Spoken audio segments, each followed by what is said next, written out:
Hello everyone, welcome to our YouTube channel Ved Bhai Ka Gyan. So here is the next part of our important bacterial diseases. So without wasting any time, let's start the video.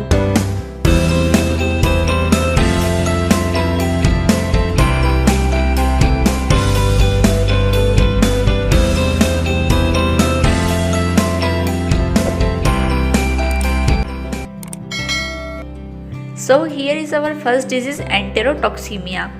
Enterotoxemia is an acute disease of sheep, goat and camel caused by Clostridium perfringens and characterized by endocardial hemorrhage, gastroenteritis and pulpy kidneys. That's why enterotoxemia is also called pulpy kidney disease. The etiological agent of enterotoxemia is Clostridium perfringens type D in sheep and Clostridium perfringens type A in camel. It is a gram-positive rectangular bacilli which is capsulated and non-motile. Can be identified by Naegler's reaction.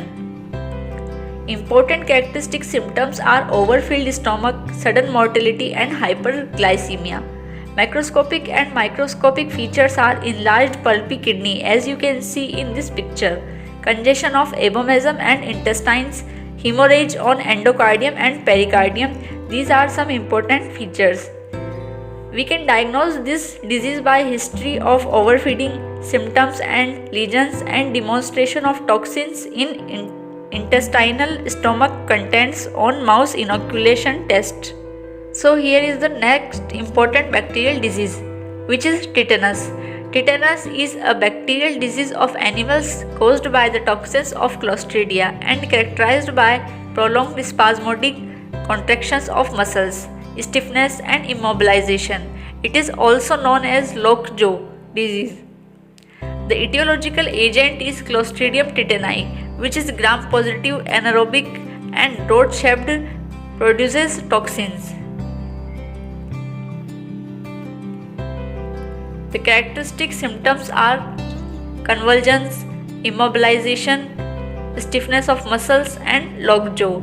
Macroscopic and microscopic features are presence of wound or history of wound, stiffness of muscles, gram-positive organism in wound, necrosis in muscles and grey matter of brain. We can diagnose this disease by symptoms and lesions and presence of wound and bacteria.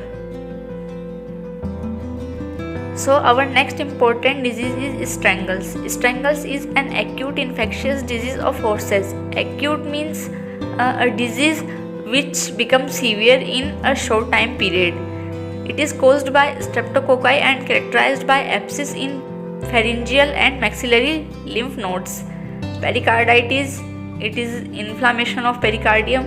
Pleurisy, it is inflammation of pleura. Suppurative pneumonia, presence of abscess on liver, kidneys and spleen. The etiological agent of this strangle disease is Streptococcus equi, which is a gram-positive, non-motile, non-spore forming and long-chain bacteria as you can see in this picture.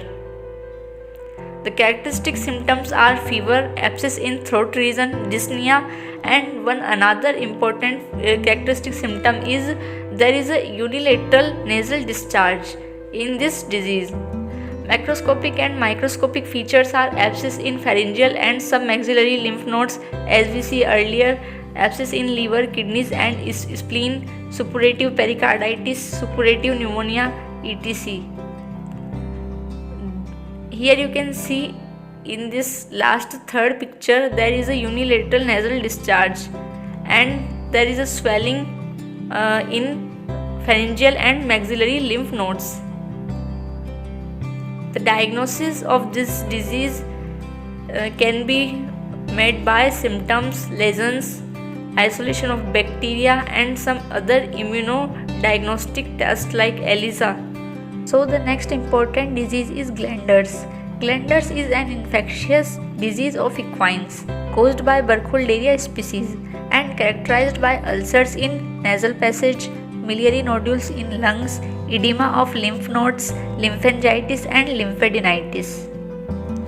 The etiological agent is Burkholderia malai bacteria, which is a gram-negative rod-shaped bacteria.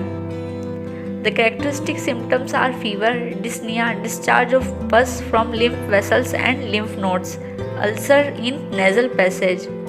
यहाँ पे एक important बात जो याद रखने वाली है वो ये है कि जैसे स्ट्रेंगल्स जो है उसमें यूनिलेटरल नेज़ल डिस्चार्ज होता है, बट जो ये ग्लैंडर्स है इसमें बाइलेटरल नेज़ल डिस्चार्ज होता है। ये इन दोनों में एक मेजर डिफरेंस है। Macroscopic and microscopic features are abscess in superficial lymph nodes and discharge of oily pus from lymph vessels in hind legs. Ulcer and deposition of purulent exudate in nasal passage. These are the important features. So, we can diagnose this disease by symptoms and lesions, Mellin testing for equines, isolation of bacteria, and some immunodiagnostic tests like ELISA and CFT. Thank you so much for watching this video. If you like this video, then like, share and subscribe. Thank you.